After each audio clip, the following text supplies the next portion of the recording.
जय श्री कृष्ण। राधे राधे। आपका भक्ति कथा चैनल पर स्वागत है। आपका दिन शुभ और मंगलमय हो। आज दिनांक है 3 दिसंबर और दिन बुधवार है। आज मार्गशीर्ष शुक्ल पक्ष की त्रयोदशी है। आज सूर्योदय का समय सुबह 6:58 और सूर्यास्त शाम 5:24 पर होगा।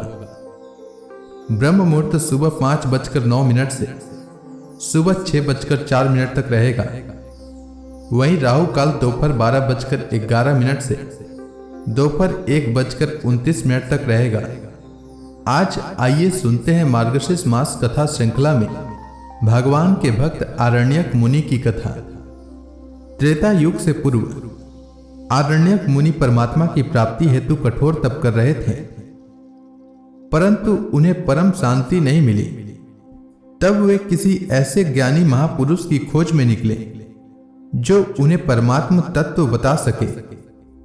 बहुत तीर्थों के भ्रमण के बाद उन्हें स्वर्ग से आए दीर्घायु महर्षि लोमस मिले। मुनि ने उनसे पूछा कि मनुष्य इस संसार सागर से कैसे पार हो सकता है। महर्षि लोमस ने कहा कि दान, यज्ञ, व्रत आदि सभी साधन स्वर्ग तो दिला सकते हैं, पर वे नश्वर हैं। केवल श्री राम नाम ही ऐसा व्रत, ऐसा योग और ऐसा देवता है जो मनुष्य को जन्म मरण के बंधन से मुक्त कर देता है। राम का नाम जप, स्मरण व भजन स्वयं ब्रह्म स्वरूप और सर्वश्रेष्ठ साधन है। चांडाल भी राम नाम से परम गति पा जाते हैं। मुनि ने राम के स्वरूप का ध्यान वर्णन मांगा। लोमस जी ने अयोध्या के कल्प तरु के नीचे विराजमान श्री राम का दिव्य सौंदर्य में मनोहर रूप वर्णित किया। श्याम वर्ण, किरीटधारी, धनुष बाण युक्त, विशाल भुजाएं, श्रीवत्स से अंकित वक्ष स्थल और योगियों के भी ध्यान करने योग्य चरण। इसके पश्चात मुनि ने पूछा, राम वास्तव में कौन है? लोमस जी बोले, पर ब्रह्म परमात्मा ही श्री राम है। वही सृष्टि के कर्ता, पालक और संहार करता है। जीवों पर दया कर अवतार लेते हैं और उनकी मुक्ति का मार्ग प्रशस्त करते हैं। फिर लोमस जी ने कहा, जब रामानुज शत्रुघ्न अश्वमेध यज्ञ का घोड़ा लेकर तुम्हारे आश्रम आएंगे, तब तुम श्री राम के दर्शन कर पाओगे। मुनि रेवा तट पर कुटिया बनाकर राम भजन में लीन होकर रहने लगे। वर्षों बाद शत्रुघ्न वहां पहुंचे। लोमस जी के वचन स्मरण कर मुनि आनंद से भर उठे और उनके साथ अयोध्या पहुंचे। अयोध्या में उन्होंने सरयू तट पर श्री राम को दिव्य मंडप में विराजमान देखा। मुनियों, देवताओं से घिरे, दानी, करुणा में, तेजो में, उन्हें देखकर मुनि आंसुओं में डूबकर स्तब्ध हो गए। श्री राम ने उन्हें देखते ही उठकर मुनि को प्रणाम किया और विनय से उनके चरण धोए। मुनि ने कहा, हे राम, ब्रह्म हत्यादि पापों को मिटाने हेतु आपको यज्ञ की क्या आवश्यकता? आपका नाम ही समस्त पापों को भस्म कर देता है। मुनि के इन वचनों से सभी मुनिगण धन्य धन्य कहने लगे। क्षण भर बाद भगवान के समक्ष ही आरण्यक मुनि का ब्रह्मरंध्र खुल गया और उनका प्राण तेज सीधी श्री राम के दिव्य देह में विलीन हो गया। देवताओं ने पुष्प वर्षा की। इस प्रकार भक्त और भगवान की यह अद्भुत लीला पूर्ण हुई। भक्त को राम मिले और अंततः राम में ही लीन हो गए। तो प्रेम से बोलिए भगवान विष्णु की जय। अब आइए सुनते हैं मार्गशीर्ष मास में भागवत पुराण का आज का अध्याय। शांताकारं भुजंग सैनम पद्मनाभं सुरेशम विश्वाधारं गगन सदृशम मेघवर्णम शुभांगम लक्ष्मीकांतं कमल नयनम योगी भी ध्यान गम्यम वंदे विष्णु भवपैहरम सर्वलोकैकनाथम। ओम नमो भगवते वासुदेवाय।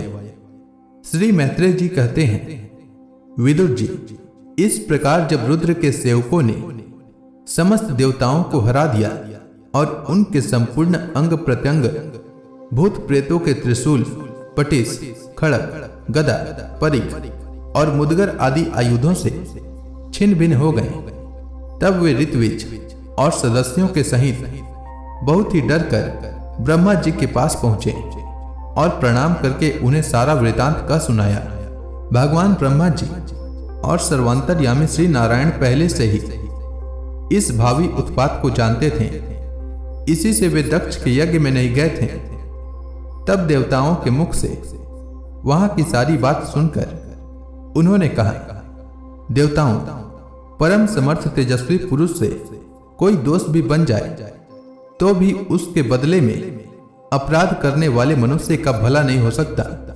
फिर तुम लोगों ने तो यज्ञ में भगवान शंकर का प्राय भाग न देकर उनका बड़ा भारी अपराध किया है, परंतु शंकर जी बहुत शीघ्र प्रसन्न होने वाले हैं, इसलिए तुम लोग शुद्ध हृदय से उनके पैर पकड़कर उन्हें प्रसन्न करो, उनसे क्षमा मांगो।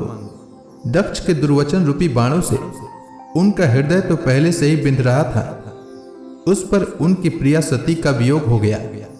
इसलिए यदि तुम लोग चाहते हो कि वह यज्ञ फिर से आरंभ होकर पूर्ण हो, तो पहले जल्दी जाकर उनसे अपने अपराधों के लिए क्षमा मांगो, नहीं तो उनके कुपित होने पर लोकपालों के सहित इन समस्त लोकों का भी बचना असंभव है। भगवान रुद्र परम स्वतंत्र हैं, उनके तत्व और शक्ति सामर्थ्य को न तो कोई ऋषि मुनि, देवता और यज्ञ स्वरूप देवराज इंद्र ही जानते हैं और न स्वयं मैं ही जानता हूं, फिर दूसरों की तो बात ही क्या है। ऐसी अवस्था में उन्हें शांत करने का उपाय कौन कर सकता है। देवताओं से इस प्रकार कहकर ब्रह्मा जी उनको, प्रजापतियों को और पितरों को साथ ले अपने लोक से पर्वत श्रेष्ठ कैलाश को गए, जो भगवान शंकर का प्रिय धाम है।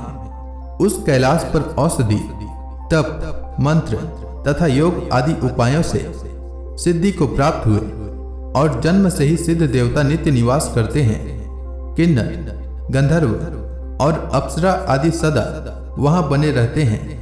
उसके मणिमय शिखर है, जो नाना प्रकार की धातुओं से रंग बिरंगे प्रतीत होते हैं। उन पर अनेक प्रकार के वृक्ष, लता और गुलमादी छाए हुए हैं, जिनमें झुंड के झुंड जंगली पशु विचरते रहते हैं। वहां निर्मल जल के अनेकों झरने बहते हैं और बहुत सी गहरी कंदरा और ऊंचे शिखरों के कारण वह पर्वत अपने प्रियतमों के साथ विहार करती हुई सिद्ध पत्नियों का क्रीड़ा स्थल बना हुआ है। वह सब और मोरों के शोर, मदांध भ्रमरों के गुंजार, कोयलों की कुहू कुहू ध्वनि तथा अन्य नए पक्षियों के कलरव से गूंज रहा है। उसके कल्प वृक्ष अपनी ऊंची ऊंची डालियों को हिला हिलाकर मानव पक्षियों को बुलाते रहते हैं तथा हाथियों के चलने फिरने के कारण वह कैलाश स्वयं चलता हुआ सा और झरनों की कलकल ध्वनि से बातचीत करता हुआ सा जान पड़ता है। मंदार, पारिजात, सरल, तमाल, साल, ताड़, कचनार, असन और अर्जुन के वृक्षों से वह पर्वत बड़ा ही सुहावना जान पड़ता है। आम, कदम्ब, नीम, नाग, पुनाग, चंपा, गुलाब, अशोक, मौलसिरी, कुंद, कुर्बक, सुनहरे शतपत्र कमल, इलायची और मालती की मनोहर लताएं तथा कुब्जक, मोगरा और माधवी की बेलें भी उसकी शोभा बढ़ाती है। कटहल, गुलर, पीपल, पाकर, बड़, गुगल, भोज वृक्ष, औषध जाति के पेड़, सुपारी, राजपूत, जामुन, खजूर, आमड़ा, आम, पियाल, महुआ और लिसौड़ा आदि विभिन्न प्रकार के वृक्षों तथा पोले और ठोस बांस के झुरमुठों से वह पर्वत बड़ा ही मनोहर मालूम होता है। उसके सरोवरों में कुमुद, उत्पल, कलहार और शतपत्र आदि अनेक जाति के कमल खिले रहते हैं। उनकी शोभा से मुग्ध होकर कलरव करते हुए झुंड के झुंड पक्षियों से वह बड़ा ही भला लगता है। वहां जहां तहां हरिण, वानर, सुअर, सिंह, ऋक्ष, शाही, नीलगाय, सरब, बाघ, कृष्ण मृग, भैंसे, कर्णांत्र, एक पद, अश्वमुख, भेड़िए और कस्तूरी मृग घूमते रहते हैं तथा वहां के सरोवरों के तट केलों की पंक्तियों से घिरे होने के कारण बड़ी शोभा पाते हैं। उनके चारों ओर नंदा नाम की नदी बहती है, जिसका पवित्र जल देवी सती के स्नान करने से और भी पवित्र एवं सुगंधित हो गया है। भगवान भूतनाथ के निवास स्थान उस कैलाश पर्वत की ऐसी रमणीयता देखकर देवताओं को बड़ा आश्चर्य हुआ। वहां उन्होंने अलका नाम की एक सुरमय पूरी और सौगंधिक वन देखा, जिसमें सर्वत्र सुगंध फैलाने वाले सौगंधिक नाम के कमल खिले हुए थे।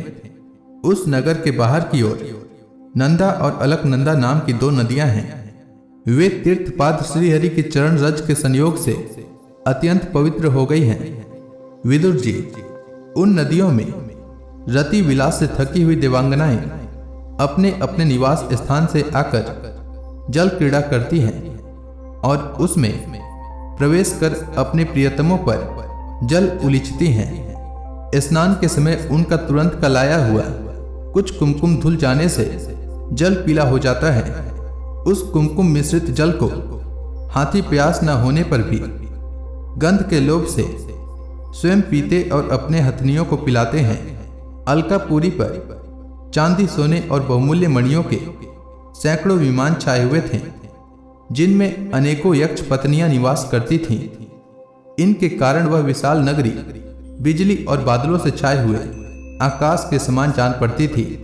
यक्षराज कुबेर की राजधानी उस अलकापुरी को पीछे छोड़कर देवगण सौगंधिक वन में आए। वह वन रंग बिरंगे फल, फूल और पत्तों वाले अनेकों कल्प वृक्षों से सुशोभित था।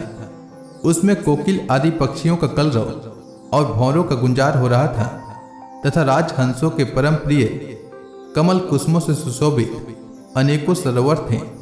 वह वन जंगली हाथियों के शरीर की रगड़ लगने से घिसे हुए हरि चंदन वृक्षों का स्पर्श करके चलने वाली सुगंधित वायु के द्वारा यक्ष पत्नियों के मन को विशेष रूप से मथे डालता था।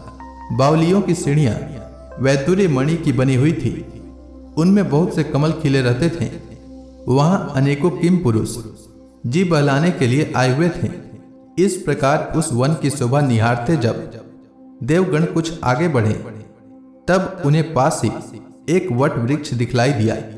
वह वृक्ष 100 योजन ऊंचा था तथा उसकी शाखाएं 75 योजन तक फैली हुई थी। उसके चारों ओर सर्वदा अविचल छाया बनी रहती थी, इसलिए घाम का कष्ट कभी नहीं होता था तथा उसमें कोई घोंसला भी न था। उस महायोगमय और मुमुक्षुओं के आश्रयभूत वृक्ष के नीचे देवताओं ने भगवान शंकर को विराजमान देखा। वे साक्षात क्रोधहीन काल के समान जान पड़ते थे। भगवान भूतनाथ का श्री अंग बड़ा ही शांत था। सनंद आदि शांत सिद्धगण और सखा, यक्ष, राक्षसों के स्वामी कुबेर उनकी सेवा कर रहे थे। जगतपति महादेव जी सारे संसार के सुहृद हैं, स्नेहवश सबका कल्याण करने वाले हैं। वे लोकहित के लिए ही उपासना, चित्त की एकाग्रता और समाधि आदि साधनों का आचरण करते रहते हैं। संध्या कालीन मेघ की सी कांति वाले शरीर पर वे तपस्वियों के अभिष्ट चिन्ह भस्म, दंड, जटा और मृग चर्म एवं मस्तक पर चंद्र कला धारण किए हुए थे। वे एक कुशासन पर बैठे थे और अनेकों साधु श्रोताओं के बीच में श्री नारद जी के पूछने से सनातन ब्रह्म का उपदेश कर रहे थे। उनका बायां चरण दाईं जांघ पर रखा था। वे बायां हाथ बाएं घुटने पर रखे, कलाई में रुद्राक्ष की माला डाले तर्क मुद्रा से विराजमान थे। वे योग पट का सहारा लिए एकाग्र चित्त से ब्रह्मानंद का अनुभव कर रहे थे। लोकपालों के सहित समस्त मुनियों ने मननशीलों में सर्वश्रेष्ठ भगवान शंकर को हाथ जोड़कर प्रणाम किया। यद्यपि समस्त देवता और दैत्यों के अधिपति भी श्री महादेव जी के चरण कमलों की वंदना करते हैं, तथापि वे श्री ब्रह्मा जी को अपने स्थान पर आया देख तुरंत खड़े हो गए और जैसे वामना अवतार में परम पूज्य विष्णु भगवान कश्यप जी की वंदना करते हैं, उसी प्रकार सिर झुकाकर उन्हें प्रणाम किया। इस प्रकार शंकर जी के चारों ओर जो महर्षियों के सहित अन्य ने सिद्धगण बैठे थे, उन्होंने भी ब्रह्मा जी को प्रणाम किया। सबके नमस्कार कर चुकने पर ब्रह्मा जी ने चंद्रमौली भगवान से, जो अब तक प्रणाम की मुद्रा में ही खड़े थे, हंसते हुए कहा। श्री ब्रह्मा जी ने कहा, देव, मैं जानता हूं आप संपूर्ण जगत के स्वामी हैं, क्योंकि विश्व की योनि शक्ति यानी प्रकृति और उसके बीज शिव यानी पुरुष से परे जो एक रस परब्रह्म है वह आप ही हैं। भगवान, आप मकड़ी के समान ही अपने स्वरूपभूत शिव शक्ति के रूप में क्रीड़ा करते हुए लीला से ही संसार की रचना, पालन और संहार करते रहते हैं।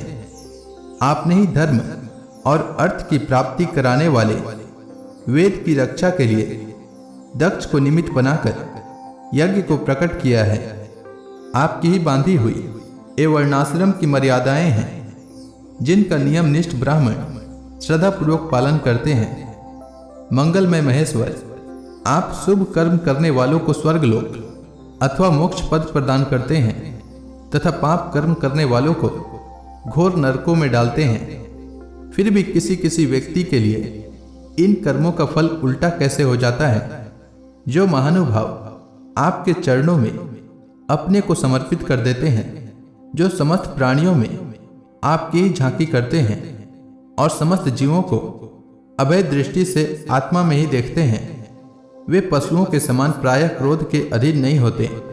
जो लोग भेद बुद्धि होने के कारण कर्मों में ही आसक्त हैं, जिनकी नियति अच्छी नहीं है, दूसरों की उन्नति देखकर जिनका चित्त रात दिन कूड़ा करता है, और जो मर्म भेदी अज्ञानी अपने दुर्वचनों से दूसरों का चित्त दुखाया करते हैं, आप जैसे महापुरुषों के लिए उन्हें भी मारना उचित नहीं है, क्योंकि वे बेचारे तो विधाता के मारे हुए हैं। देव, भगवान कमलनाथ की प्रबल माया से मोहित हो जाने के कारण यदि किसी पुरुष की कभी किसी स्थान में भेद बुद्धि होती है, तो भी साधु पुरुष अपने पर दुख कातर स्वभाव के कारण उस पर कृपा ही करते हैं। देववश जो कुछ हो जाता है, वे उसे रोकने का प्रयत्न नहीं करते। प्रभु, आप सर्वज्ञ हैं। परम पुरुष भगवान की दुस्तर माया ने आपकी बुद्धि का स्पर्श भी नहीं किया है। अतः जिनका चित्त उसके वशीभूत होकर कर्म मार्ग में आसक्त हो रहा है, उसके द्वारा अपराध बन जाए तो भी उन पर आपको कृपा ही करनी चाहिए। भगवान, आप सबके मूल हैं। आप ही संपूर्ण यज्ञों को पूर्ण करने वाले हैं। यज्ञ भाग पाने का भी आपको पूरा अधिकार है। फिर भी इस दक्ष यज्ञ के बुद्धिहीन याजकों ने आपको यज्ञ भाग नहीं दिया। इसी से यह आपके द्वारा विध्वंस हुआ। अब आप इस अपूर्ण यज्ञ का पुनरुद्धार करने की कृपा करें। प्रभु, ऐसा कीजिए जिससे यजमान दक्ष फिर जी उठे, भग देवता को नेत्र मिल जाए, भृगु जी के दाढ़ी मूछ आ जाए और पूषा के पहले के ही समान दांत निकल आए।